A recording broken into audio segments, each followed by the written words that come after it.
strategy, design, marketing, UX, digital. development. This is Agencies That Build. This show is dedicated to leaders and teams that design and deploy in the digital world.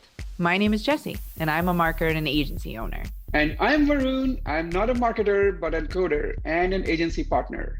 This show is sponsored by Together We Ship. On a mission to help agencies grow.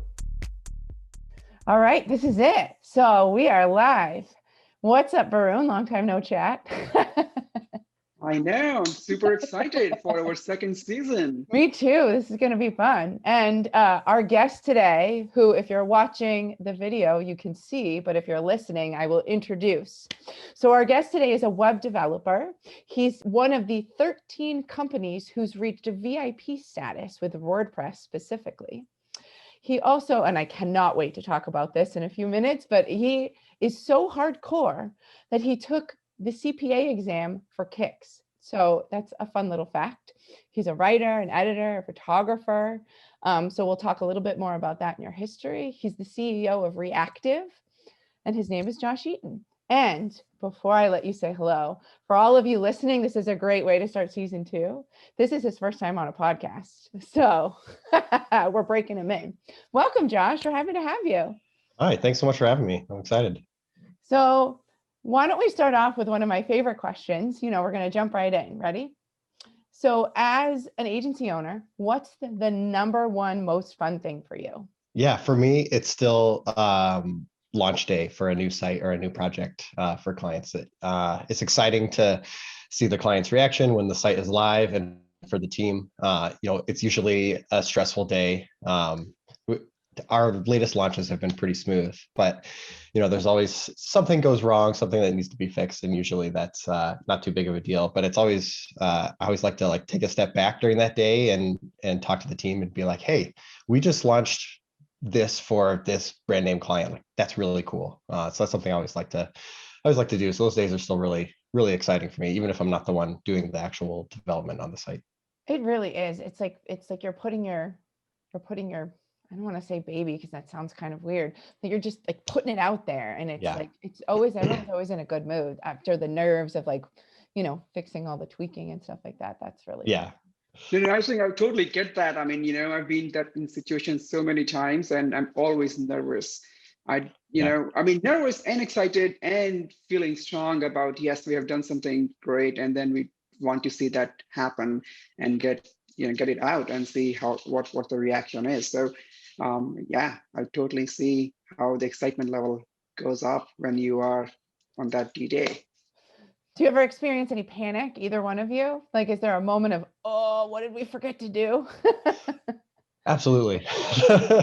We've done our best to try to have a launch checklist that prevents that kind of thing from happening, but there's always something like, oh, who's changing the DNS? We had a site once where the company, their DNS management was over in Europe for some reason, and they didn't get the message that we were flipping the DNS that day. So it was like a 24-hour delay, and something that it was funny to laugh about afterwards, but it was a bit of panic. Like, why is this happening? Why isn't this loading? What do you guys, that brings me to actually another question. You said you have a launch checklist. I'm sure. I know with projects that I've worked on, I'm sure Varun has the same thing. Like, what's a couple of those things that off the top of your head that you're like, okay, we always double check because somebody forgot at some point and you need outside of the DNS. What else do you have on that short list? Yeah, the DNS is a big one because it's usually not something we manage. The other things are we do primarily WordPress sites, and there's a setting in WordPress that will hide the site from search engines. That's probably the most common one we've been bitten on in the past. So it's like, how come we're not getting any traffic? And it's like, oh, well, the setting that we had on for the staging site has been on. So that was item number 1 on the checklist to make sure we had that. Setting up things like analytics and metrics, making sure those things are live, things like that. Those are some of the most commonly missed things in the past that made their way into the launch checklist. Certainly. Varun, do you have any tips there? What do you guys have on your list that you always forget? Yeah. So it depends on the type of work we do. There are some design sites, the branding websites that we just launched. We make sure that the meta tags are set up properly. Kind of relates to the SEO, checking, make sure search engine optimization is like search engine can read it, but at the same time, when you are sometimes switching the sites from the old domain or the old site to the new one, people tend to forget that meta tags are super important and they need to be updated as well. So that, and then, there are things around speed optimization, right? People forget that, sites need to be load faster. Like you need to go through the checklist. Like Google has a pretty nice tool that gives you a list of things that needs to be optimized. So those are some of our, top items that we make sure that we go through that. Yeah, those are good ones. Mine is so different than both of yours. One time I just had a client and I don't know how it slipped through the cracks, but I check buttons. The contact us button on that page. We all have one. I would say every site I've ever looked at has that one. One time you miss it. And the client came back and was like, this has been live and I haven't had any, their traffic was Eaton. I'm like, oh my God, I forgot to set it up. Like it just didn't, so on my checklist, it's so minor, but it's like that one, like, what happened moment. So brings me to another question. So when you get in a call with a client, how do you guys get started? I know before, for those listening who have listened to season 1, we obviously have a little prep before we get Josh on here. We're chit-chatting. And I want you to share a little bit about your pre-call discovery process, because that was, you had a good way of walking through that. You mind sharing and giving some insights there? Yeah, definitely. So we, most of our projects start with a paid discovery process where we're meeting with the stakeholders. But even before that, we are always having calls in like the pre-sales where we're trying to get as many questions answered so we can figure out what that discovery is going to look like. We've realized that whether we're doing paid discovery or not, like that work still needs to happen. So, so there are. Where do you find the difference between paid discovery and a non-paid discovery? And then we can go back to your process there. Like that's a big one. I know a lot of us struggle with. It's like you're doing a ton of free work up front. Like how do you kind of determine that? Yeah, so we typically what ends up happening for us is that discovery is still going to happen during the project, but it's rather than doing the discovery and then being able to estimate with the client and in partnership to say, hey, this is what we've both agreed needs to be done, versus having a scope handed to us and saying, hey, how much is it going to cost to do this? So what happens is we have to work in, okay, we know there's going to be things that we both don't know in this process, that we're going to have to figure out at the beginning of maybe like a fixed bid project, and saying, hey, we can give you this estimate, but it's possible it will change, based on once we start working together. Versus in the paid discovery approach, our statement of work is for that discovery process, and the client is getting our like technical scope or a design brief or something out of that they may not even have us run through that scope. So they're getting value out of that engagement, whether or not they continue on the project. And so that's the way we prefer to do those, but it's not always possible. And so, but we find that we're doing that discovery work regardless. And so it helps scope the project. It helps manage expectations better to have it as that paid first phase. And it's also a good way for the client to get a feel for what it's like to work with us before signing on to like a much larger engagement. Varun, have you ever tried anything like that? So yes, so I'd like to ask Josh, so how, so I know like running an agency, we understand that discovery is super important, and we do that. We try to do every time. We try to educate the client that way. But tell me about a time when you think, how many times do you usually get pushback on that? Do you think, I mean, it happened to us many times. Like people would come to us and, they feel that they are smarter. They have figured it out. They have everything. They just need to give them a price. Like, here's the scope and tell us. How do you approach that? How do you deal with the situation? Because clients, they know they are in their head, they know that they're right, but it's not always the case. So how do you approach, how do you take that? Yeah, a common situation we run into there is like, for budget reasons, they just need to know we need to set aside this much. So that does happen frequently. I would say we're probably in like 30 to 40% of our projects start with a paid discovery, and the others don't. And so in that case, we just make it really clear, like, hey, this is our preferred approach. But if we're not doing that, there may be a change order in the future if we uncover something or discover something as we're going through the process. Hence why it's discovery. And so we're just really all about managing expectations in that situation, where it's just, hey, we understand that these are your constraints. We understand that this is what we're doing, but we both, and I've heard someone else say this, but I can't remember who, but it's like, at this point in the project, we both know the least that we're going to know about this project. And so that's why it's the hardest time to do those estimates and to come up with an accurate scope. So we just go in saying, this is our best guess, but it may not be accurate. And so we also try to make in those cases, we try to make our statement of work much more detailed and be really specific about what is excluded as well.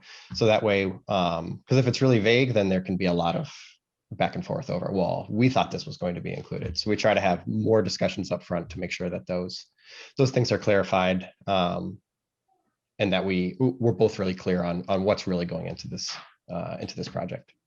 So in discovery, would you also share like what is the output or outcome of the discovery? Like what are the deliverables for your discovery? What we do is like when we do the client interviews, we ask them questions and all that, but also sometimes we go into the depth of creating sketches, wireframes, flowcharts, functional specs, but sometimes all of that is not needed, and many times you don't even know how to box that. Like, how do you create a fixed price for the discovery, because you don't know the full breadth of the service, like you don't know everything at that time. Yeah, that's a good question. So how do you compartmentalize that discovery part and then give a price to that when you don't know everything about the project at that time? What's your approach? So I'll cover like our deliverables and then also how we go about like pricing it, because it depends for sure. Our deliverables are like a design brief and like a technical scope document. So our projects are either development only or design and development. So we have two different documents for that. So we're there may be wireframes, information architecture that's happening during discovery, but we're not doing any of the actual like design work during that phase. And that technical scope document is outlining here's the full site map, the full outline of everything we're going to build, how we're going to build it, what we're going to use. Here's what the accessibility standards are going to be. Here's what our performance budget is. All those things are outlined in there. And we put those scope documents together for all of our projects, even if it's for internal use, just to guide our development and our QA. So those, and then the other deliverable is project plan and estimate for and proposal for what the remaining phases of the project are going to be. In terms of how we price those, it definitely depends. I've gone back and forth between like a fixed bid price for that and then doing time and materials. And so for us, it is, I think for smaller projects, it's easier to do it in like a fixed bid manner where we feel pretty safe giving here's an estimate that we'll be able to get our typical discovery. But we've had other discovery projects that have gone for 6 or 8 weeks that either have been fixed bid and then we've had to add more time as we've uncovered new things to go through. And so some of those have been time and materials, some of those have been fixed bid. And so if it's more us coming in and it's a really nebulous thing, like we know we want to do this, but we have no idea how or what we're going to end up doing, those are more like, well, maybe we should approach this from a time and materials standpoint. But if it's like, we're really clear on what it is and what it will do, but we just need you to tell us how that's going to happen, those are more likely we can do those in like a fixed bid manner. Right. One thing that we have found little success is especially when we are selling discovery, we package it in a way where we tell the client that, see, no matter which team you hire, right, you will have to do this. Yeah. either us or them or somebody. So better hire somebody to get this done and then use it to quote it out. And then, you just separate that price, and then you don't have to hire us. We have taken some chances many times where even though we don't have the full clarity on the picture or of the project, we will still give them a cost. Here's a price that we think, it will take, and these are some of the things that will come as a part of deliverable. But we are taking the chance, we are taking the risk. Like, sure, client can go somewhere else, and we may, run out of the budget, but still, we have built enough relationship with the client that we have higher chances. So we have found some, some success in taking that chance, especially in the beginning, in the discovery phase. Just wanted to share, how, if there is anything like that you have done, or you have had any feedback on that approach. Yeah, I think that's a great pragmatic approach to it, because it's you'll hear people talk and be like, there's this one thing that you should always do, and it's like, you find running an agency that's not really the case. Like, it's pretty much everything depends. So taking that pragmatic approach that, like, there isn't a one size fits all approach to all these projects, I think is a really good approach. Cool. Yeah. Great. Good. Well, it's interesting hearing both of you talk about like the different approaches and how you tackle it. And, the paid scoping or discovery is just, it's I know it's the struggle that a lot of us face too. How much work do you put in? Where do you stop? And how do you, kind of continue from there? So I want to ask a little bit more about how you guys build, how you, moving into kind of around the getting it done section of our conversation. So, are there any, well, now I'm going to ask are there any deep insights that you use internally? How to talk to me a little bit, or talk to us a little bit about your team and how you structure things and how you're creating and building. I know you guys are a VIP partner with WordPress. Maybe that's a great place to start in terms of like, what does that mean? Do you get special treatment? Are there training? Is there someone on your staff dedicated to being focused on that? Give us some little insights there. Yeah, what's that meant for us is we've been a partner with them for over 6 years, and at the beginning it was they had a different environment, and they would review all code before it goes live to production, and so that was a big change for us at the time, because we weren't doing code review on everything, and so we instituted all of that internally. So it was like, anything we write would be able to go in that environment, even if it wasn't going in that environment. And so it's different now, where that's not necessarily a requirement for everything that goes on there. But was that a good thing or a bad thing, do you think, or a little bit of both? Code review. Oh, it's definitely a good thing. So that's part of our process, and has been for all that time now, where on every project, even if it's very rare that we'll have one person on a project, so we'll always have at least two, and that's one of our selling points when we're if a client is comparing using us versus like an internal team. It's like, okay, well, we have more than one person dedicated to the project, so if someone goes on vacation, something like that, you have a backup. You have someone there who's also familiar with the site, who has been doing code review, and those kind of things. If versus like an internal resource, they go on vacation, there may not be someone to backfill them. So our projects are typically a designer, at least 2 developers, a project manager, and then we have a dedicated QA person to do testing and things like that on client sites.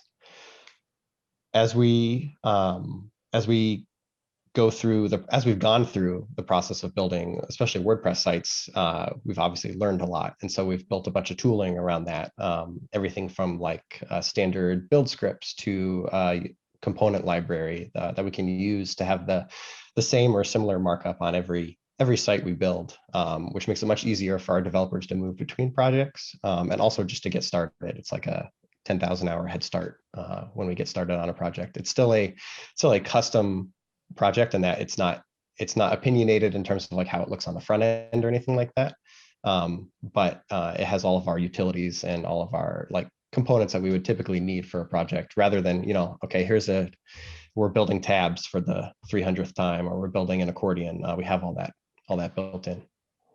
So being a VIP member, I imagine the type of WordPress projects that you take would be heavily custom, right? I mean, you probably wouldn't be doing like theme-based, marketing websites, pick a template and integrate that. It's mostly going to be very custom heavy lifting. And most of the developers that you have would be having that kind of experience. So is there a challenge that you found in finding such people with extreme experience in WordPress, especially when you need to stay up to that standard that they have set up for you? And there are only 13 companies in the world. So how did you? So you said it's been 6 years you have been member. So yeah. How has the team structured for that kind of expectations? Or is there no difference? Like, how? Tell us more about that. Yeah, that's a great question. Yeah, I would say the clients we have on there, there are still some standard marketing sites of very large companies or very high traffic. And then there are really complex things that get built on there as well. The approach that we've taken is when we're hiring for a developer position, we're not necessarily looking for a WordPress developer. We're looking for a really solid software developer. And so we're confident that we can train them in WordPress best practices. And so if they have excellent PHP, JavaScript skills already, good developer habits in terms of how they use version control, how they communicate, those are really what we're looking for. And then we're able to train them on the WordPress specifics. But you're right, because if you put a job posting out there for WordPress developer, WordPress runs 40% of the web right now. And so there's many millions of people doing WordPress. And so you say, hey, we're looking for a WordPress developer. There's so many of them out there at all varying levels. So it is a challenge finding WordPress developers that know how to work at that scale. And so that's why our approach has been, we want really good developers that can do, because we do some things outside of WordPress as well, but that is our bread and butter, that we can train up into WordPress.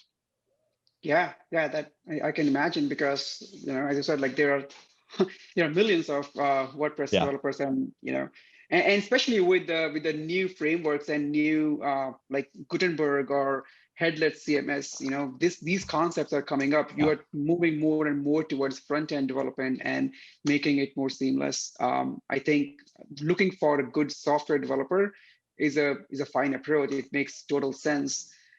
So my question for you is, we were talking about hiring and kind of evaluating skill set to make sure it's up to snuff for both of you. Even, how do you, I've, having a background in marketing and interviewing and running teams and stuff like that, even for my own agency, bringing in freelancers and things, like there's an evaluation process. But when you go for WordPress, especially with the caliber of people that you're trying to bring in the door, do you have any like tips, tricks, insights, again, thinking about folks listening who are other agency owners? Give us some nuggets there if you have one or two. And Varun, if you have one too, feel free to share. Like I have favorite interview questions, but I'd be curious to hear from both of you.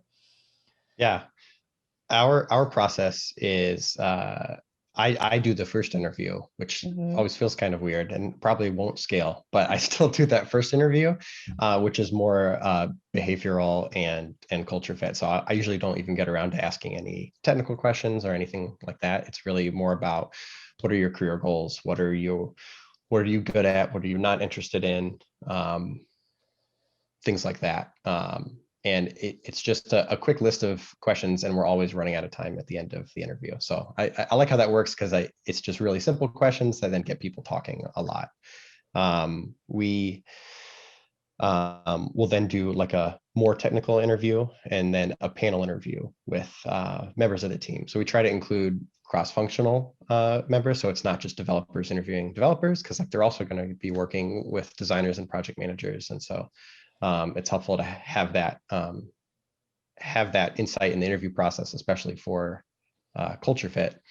So the whole team's involved then in kind of evaluating. I mean, I totally get the cultural fit piece of it too, So, We also do a code challenge, which has been really interesting, but we only do that at like the very end. So we don't like run everyone through a code challenge because that can be a lot of work for people, but it's been really insightful. It's a very simple your project managers would probably be like, yep, we're out. Sorry. Yeah, not for project managers, but we for that it'd be more situational. But for developers, it's been really interesting because you see people. Someone even learned a new framework to do the code challenge, and so we hired him. Cool.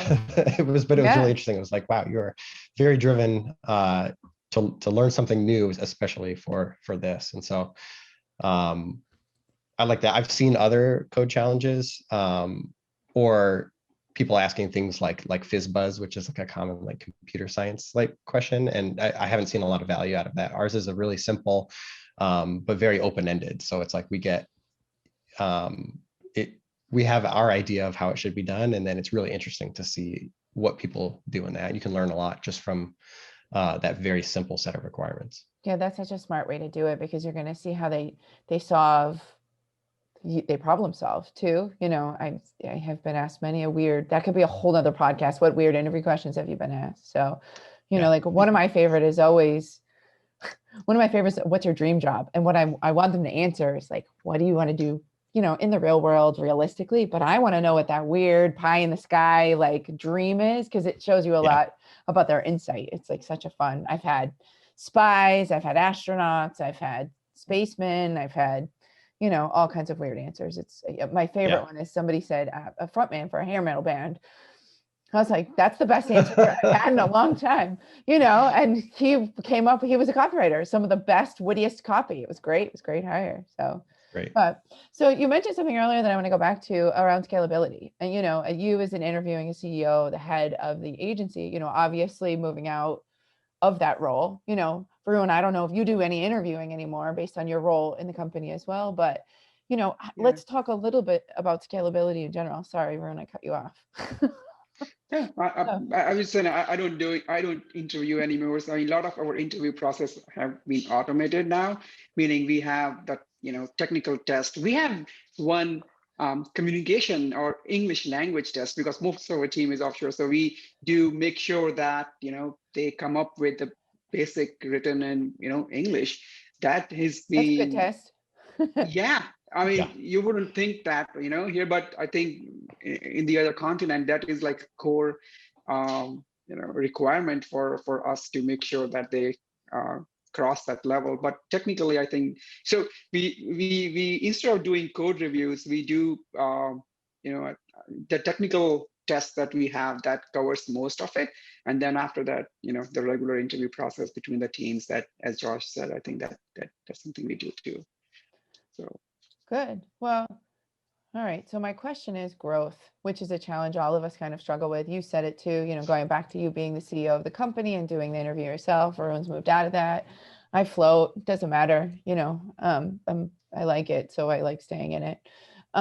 You know, let's talk a little bit about growth and kind of how you plan on growing, where you plan on growing, what that looks like. You know, is that a challenge that you guys struggle with? I mean, again, we're talking to agency owners, so we're trying to dig a little bit under the skin, you know, in terms of what we're talking about here. So tell us a little bit about, you know, your plans there and what that looks like for you. Yeah, that's for a long time we were just 3 people, and kind of like staying at that level. And we're still a boutique agency, but we've grown a lot in the last 3 to 4 years. And my goal is to continue that. And it definitely is a challenge in terms of figuring out, you know, I started in the agency as a doer. So, you know, writing code, doing development, I don't do that anymore. But there's still so many other things where we've operated pretty leanly, where most everyone is a producer, except for me. And so that's been changing this year, and into last year, where we have other people managing people now, and we're hiring for biz dev as well. And so all of those with the eye towards continued growth. Good. Yeah. Do you have a question, Varun? I didn't Yep, want to yep. go again. Let's talk a little bit about, to all of our advantages with growth and virtual environments. So I don't know if you guys are located in California, am I correct? We're fully distributed. So Oh, okay. I'm in California, yeah, but the Yeah. whole company is remote. Everyone works from home and has always been that way. Mm-hmm. And so in terms of everything that happened last year, it was kind of business as usual, except for the overwhelming sense of dread that many people felt. But in Yeah. terms of being able to work in the same way that we had been, we had that. I think the big change for us there was not being able to do our annual retreat. So we usually get Yeah. everyone together once per year. We weren't able to do that last year. So that's something we're definitely looking forward to when all this is over. But in terms of hiring, it is, I've never hired someone that I've met in person before we hired them, if that makes sense, which sounds Okay. weird because you think like that would be like the first thing. It's always been virtual, and it's also always worked out. And so that's been kind of an interesting thing there. From a remote perspective, I don't know that there are necessarily inherent challenges to growth there, because there are many remote companies out there that are large as well. But a lot of it comes down to, as you scale, how do you maintain your culture? So the culture of a 3-person company is different from a 15-person company, different from a 50-person and 200 and up. So that's definitely a challenge, is figuring out, at each level, it's like you think you have everything figured out, and then you add a few more people and you're like, wait, nothing works anymore. How do we get back to when it was, when we felt like we had everything figured out? Would you guys ever What, consider? Oh, go ahead, Varun. You go. yeah, I was just curious to hear, you said when you hire, you make sure that you meet that person in person, right? So meaning, will you fly him in, or you will No, we fly him don't. to No, I the? said I've Oh, you never don't. You've hired someone never that met I've met in anybody in person person. before. Oh, okay. Yeah, I missed yeah. it. Sorry about that. Okay. Which when I talk with other people who aren't remote companies, they're like, how can you do that? How can you not Right. meet? And I was like, well, the people I work with day in and day out are, through a video screen, and it's always been that way. So it's it feels comfortable for me. And even when I started working from home, I talked with a lot of my friends, like, I could never work from home. And at the time I was freelancing, and I was like, well, I definitely can, because if I don't work from home, I won't have money. it's like, so the motivation is there, but can be different if it's if it's not your company or something like that. And that's one of the things when we hire, you look for people with remote experience, but we've also hired people with no remote experience, and they've done so well. So it's really, I think, especially after this last year, we'll see a lot more of that, where we used to be able to say in recruiting, hey, we're a fully remote company. And now we're like, we've always been a remote company, because It's such a funny marketing change, to be able to say that's an asset we can. Do you guys So ever? with remote, Oh, go. sorry. So with remote environment, how do you make sure that people are accountable and utilized properly? Like I'm hearing a lot of this from Yeah. many agencies, like utilization has been the challenge. I mean, you also must have followed some threads on Bureau, people are talking about challenges with utilization and keeping the employees, and the churn rate is pretty high. So how do you maintain that? Like what are some best practices that you follow that could be useful for some other owners? Yeah. Thankfully, our turnover it's been great. I'm trying. Bad, great. You don't have Turnover. any? Low. Your turnover's been Right. low. It's been very low. So we haven't had that issue, but a lot of it goes back to the hiring process. And so that's where, like, when you hire someone who doesn't have remote experience, there is a bit of risk there. And so it's depending on the rest of your hiring process to say, is this person going to be able to succeed there?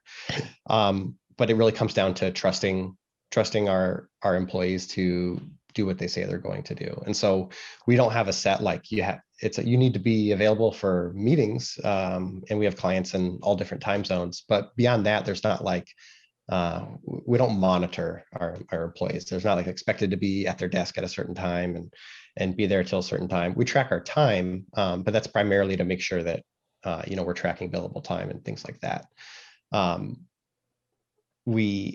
It really does come down to trust, and are they getting results? And so that's where our focus is versus, because we have people working all different schedules, and that's worked for us. And so once that trust is broken, then then we have a conversation if things aren't getting done, if that's not happening. But so far that's worked fine for us. Have you ever utilized you talk a lot about it, like full-time employees, do contract, do freelance, hire as needed. Even outsource, offshore, are those options that you guys have considered? Or tried? Definitely considered all of them and tried many of them. Right now, we're primarily full-time employees.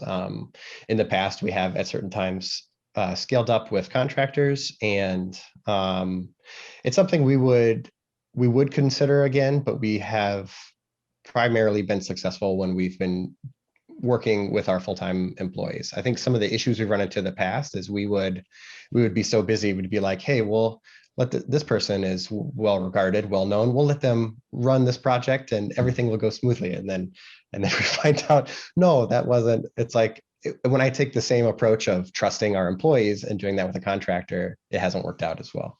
And so we've realized that won't work when we're working with contractors, that they need to be brought into our process and work through us with the way we would typically work with clients. But we just haven't, since those experiences, we just haven't had another opportunity where we've needed to. But it's something we would consider if necessary. So let me ask you on that, like, why do you think it would be necessary? Like, meaning, do you think it would be because of the type of project, or because of the capability, or because of the price? Or, there could be, so, agencies these days are thinking about those options because of the rates. Like, everybody is, what I'm hearing in the bureau and other, when we meet other agency owners, everybody is trying to figure out what would be the best way to win the deal in terms of pricing. Like, yes, pricing in this community is pretty standard, but even like, $10, $20 here and there can make a difference in terms of winning and losing the deals. And then those $20, $30 can be won by if you have a cheaper resource somewhere.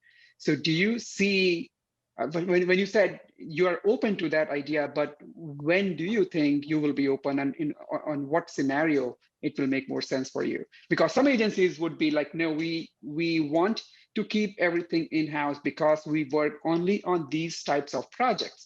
So for these types of projects, for these types of clients, we cannot utilize people from other nations.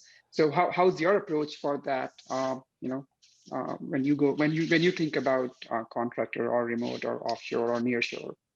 Yeah, for most of our clients, it wouldn't be an option where we are right now. Just given our process and our high level of standards. So I talk about bringing someone in and training them up on WordPress. It's like we have that ability to do with someone who's a full-time employee. It's much harder for us to do that with a contractor and guarantee, even by IRS regulations, we're not able to dictate what the contractor should be doing. And so it's much harder for us to enforce those. And we don't necessarily have the overhead built in to be able to have someone dedicated to quality control and ensuring that that person is trained up and in what they need to be in our best practices and all that. So that would be kind of a blocker for us there. But the other, if there were different types of projects we were bringing on where that would make sense, it's something that we would explore. So for me, it's not like, oh, we would never do that. It's for a project where it made sense, where we felt comfortable that we would be getting the quality that our clients would be expecting, that's the case where we would potentially look into that. But given the size of our team now, it'd be pretty far off. Yeah. Yeah. All right. I got one more question, then we want to learn a little bit more about you. You ready? So Yeah. let's talk a little bit about the future. What's exciting you about the future? What are you looking forward to? I know you had teased that there's something cool you're doing, but you can't talk about it yet. So, talk to us a little bit about what you see, what's coming, as I'm like creeping around all my notes so I can over here. So yeah. Yeah. In general, I'm really excited that it's no longer 2020. Welcome to the club. Exactly. Don't think I'm alone in that. No. But I am really excited about the future and about growth. Some of the things we talked about earlier in terms of, hiring for biz dev, hiring or having other people involved in the business sides of the agency. That's been really exciting for me, as it's been primarily me up to this point. We are working on some products and things like that. We have an existing product, a WordPress plugin, but there are some new ones that we're working on that will be launching in beta soon. It's been really exciting, and it's been something that we've seen a need for in our current clients, and then we're able to put together. We have our landing page going live this week, so that's been really exciting. Nice for us to work on, especially as with like the ups and downs of the last year. It's been something that we've been able to continually work on in between projects and things like that. So it's been a great thing for the team to keep moving forward on, regardless of what happens in our day-to-day client work. Great. And you guys are enjoying your 10-year anniversary, right? You just turned 10 this year. So 10 years. Double digits. Congratulations. Yeah, thanks very much. You had mentioned, and I'm skipping around, Varun, but I want to hear the story about how I've been dying since we chatted, but tell us how you ended up being the CEO. I think you have a fun story there, about how you ended up running this company, and, tell us how you got to this point a little bit. Tell us the story. Yeah. So, we can get into the travel part later, but we basically. I'm going back there. My wife and I took a long trip, and out of that, kind of like rethought about what we wanted to do with our careers and our lives and everything, and coming back into that, I started freelancing, doing WordPress development. Ended up meeting who became my business partner on Twitter. Good old Twitter. Exactly. And we worked together freelance for a year, and then it was like, well, we want to hire you. And I was like, well, my goal from this whole thing was to be an entrepreneur, run my own business. So I don't really want to be hired anywhere, but I can come on as a partner. And so I came on a partner then. So that was almost 7 years ago now. And we became a VIP partner, I think, that year, and then continued growing the agency. Ended up buying my partners out about 4 years ago, and then have continued growing the agency then as a sole owner. So that's been something I really enjoy, but also something where it's just interesting, because so many like peer agencies I see have multiple owners, and there's plenty that are sole owners as well. But it's been interesting to be able to choose how I want to see the future of the agency and how I want to grow the agency, and continue on that way. Good. Well, so let's take us way back to little Josh. Why don't, tell us a little bit about you. What should we know, 2 or 3 tidbits about little Josh pre-college, even before the Twitter, even before the Facebook and the traveling, where'd you grow up? You said you grew up, you were born in LA, I think is where we start the story. Yep. Yeah. Born like most children, I was born. Congratulations. And then moved to the Midwest, lived in Indiana most of my life. Whereabouts in Indiana? Carmel, Indiana. So it's a suburb of Indianapolis. Yeah. Was there a reason, or was it just, Family was there. My parents had makes moved out sense? for jobs to LA and then ended up moving back. Um, Because usually uh, people go the opposite direction. That's why I was curious. yeah. So then a long time later, we've made our way back out back out here for the reason you would think. Um, but we met my wife in high school. We're high school sweethearts. Oh, that's nice. And then but I like my earliest memories were of messing around with the family computer. So we had like a old like IBM PC compatible thing running DOS with like a golf game on it. And most of the things I remember are, my parents putting parental controls on the computer and me hacking and to find a way to figure out the password and get around those things and hide the tracks and all that, just to be able to, because I was I even remember trying to learn programming before I had learned algebra, and like reading the QBasic programming book and being like, what is an integer? And having no clue. And so I kind of got started in that too early, maybe. And so I really thought I was going to do computer science. I even took a computer science class in high school, but then ended up being really turned off by our teacher. There was a computer lab in there, and these are all smart kids that know their way around computers. And we would do things like network the computers together and play Quake 2 when we should be doing our programming assignments. And so it was like, he did not like that very much, where I think about it now and I'm like, well, you got to hand it to those kids for being inventive and coming up with, what can we do with this computer lab? But that didn't really turn me off from computer science, and I ended up going towards business. And for some reason, I was very risk averse, and I was like, okay, what's the kind of career I can go towards that will guarantee me a job? Accounting. I was going to ask you, I was going to bring that back up. I know we teased it at the beginning, but Yeah. what's so hardcore about accounting? Please enlighten all of us, please. I really did like accounting. I liked my classes in that.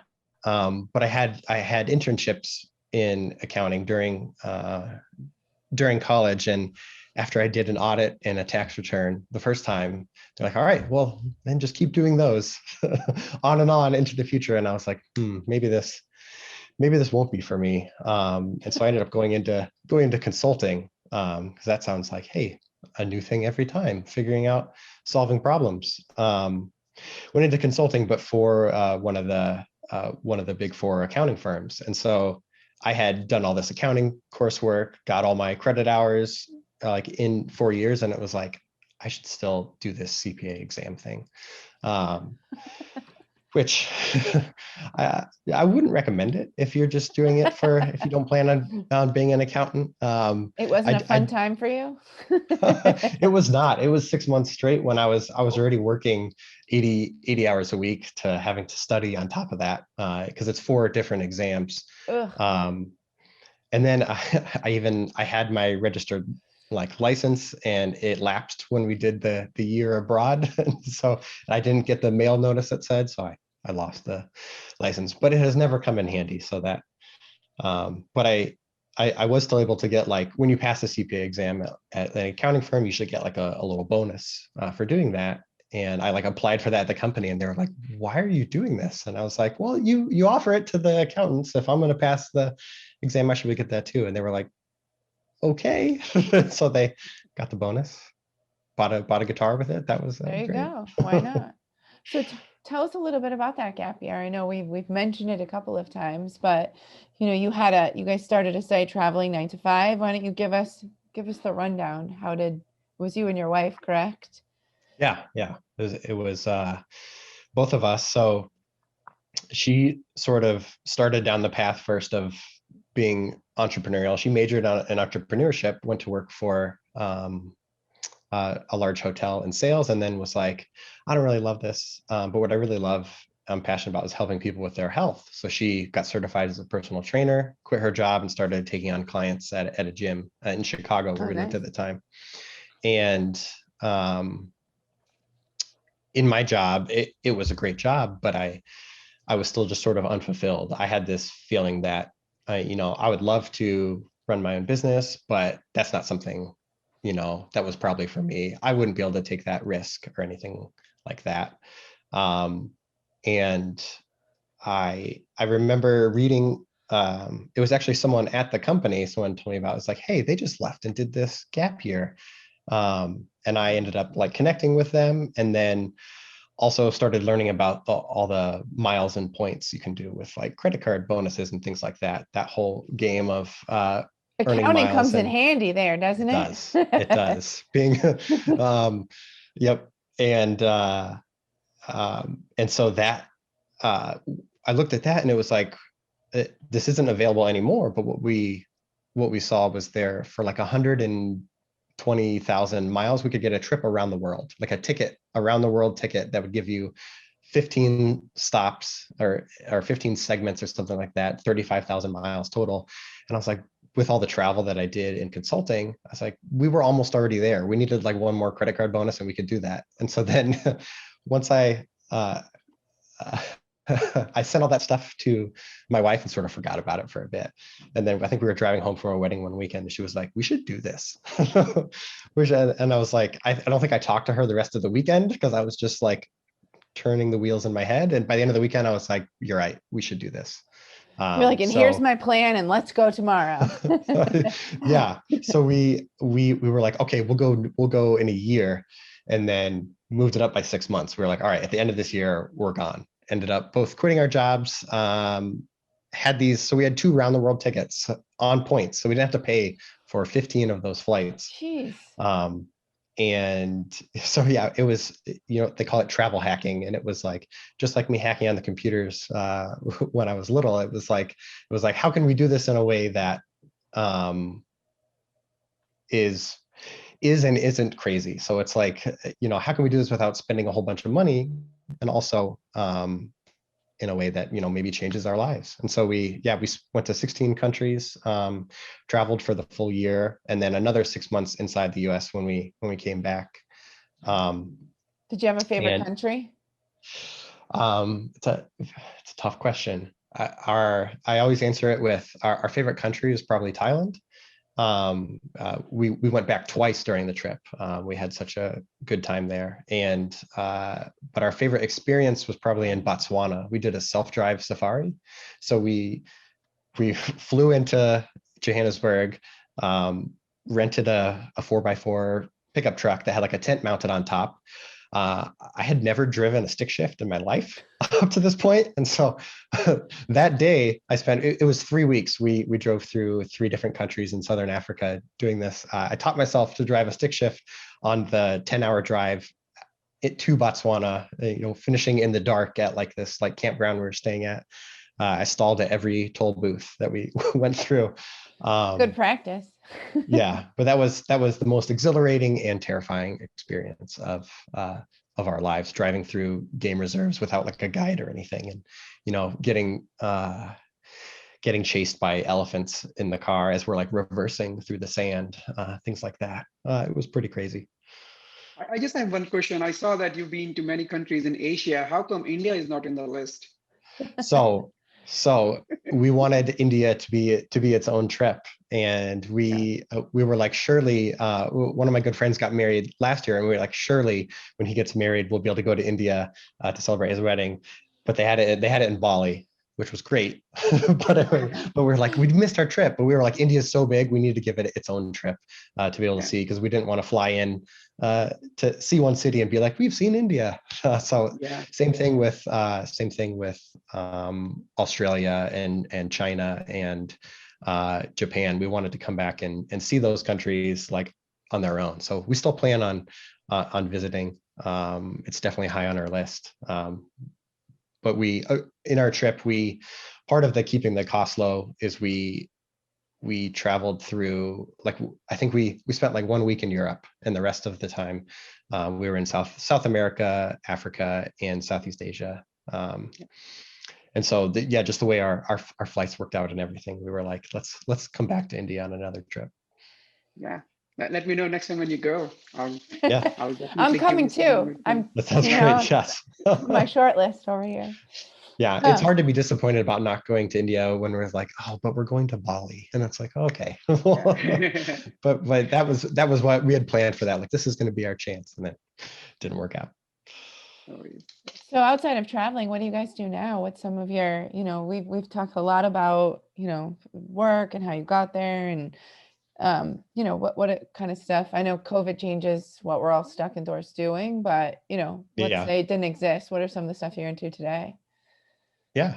I mean, thankfully, over the last year, a lot of the things I like to do, I was still able to do. So I have 3 little kids, and we love going out and hiking, riding bikes and things like that. So we've still been able to do that during the pandemic, and we've done some travel as well. We did a big road trip up through like 6 national parks last year. And so Nice. we're able to be outdoors pretty much the whole time, which kept it pretty safe. So even as a family, we love taking road trips and traveling around. So that's been good. But I guess over the last year, I've gotten into mountain biking again, which was really, really good during the pandemic. Another outdoor activity we can do. There's a mountain bike park about 10 minutes from my house. Nice. And that was there was a huge rush on bikes last year. I don't know if you heard about that, but like nearly every bike shop sold out. I got lucky because I started in February with my old 20-year-old bike, and then was like, I need a new bike for all these trails, and got like one of the last ones available. And so that's been Nice. taking me through this year. And I think my other big pandemic activity, besides baking bread, which I think pretty much everyone ended up doing, was woodworking. Oh, cool. So I built a climbing wall in my son's bedroom. So it's like takes up like half the wall, which is pretty exciting. Built a kitchen table and like a breakfast nook. And I have no experience doing this.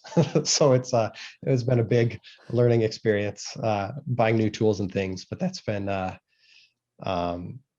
pretty fun. I built a little Lego table that goes under one of the kids' beds for storing all their Legos and things like that. But that's been a fun.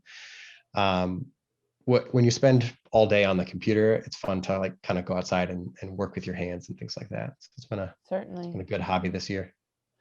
Well, I've got one more question for you. So, it happens to be my favorite question of the whole episode. What's your superpower? Although I do have a guess, but I'm going to see if my guess is the same as your answer. So, it's flying. No, not what I would have guessed. I would say my superpower is debugging things, and not necessarily in a manner of solely with code, but just figuring things out and solving problems, whether it is with code or an issue a client is having, or problems in the team, or with biz dev or something like that. So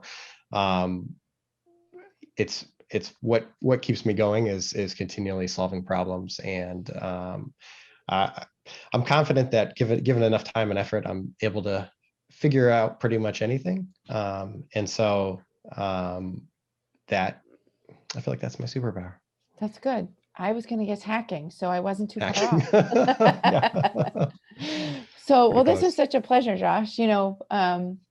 Where people can connect with you are LinkedIn, Twitter, your personal website, josheaton.org, your company website, reaktivstudios.com, although I know you mentioned there's a new website coming.